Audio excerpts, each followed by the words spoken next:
Like and follow. আসসালামু আলাইকুম।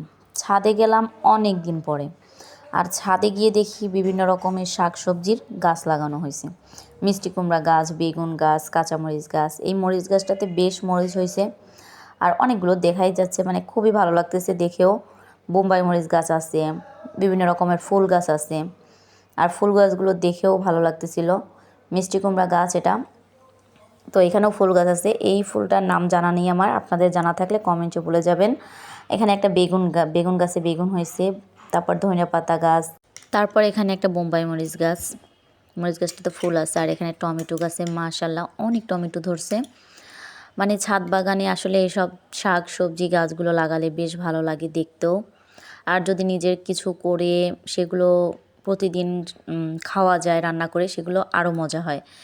তো এখানে একটা কাঁচামরিচ গাছ, বেশ কাঁচামরিচ, আর তার পাখে আমার ছেলে ফুল ছিঁড়ে এনে সে আমাকে ফুল দিচ্ছে।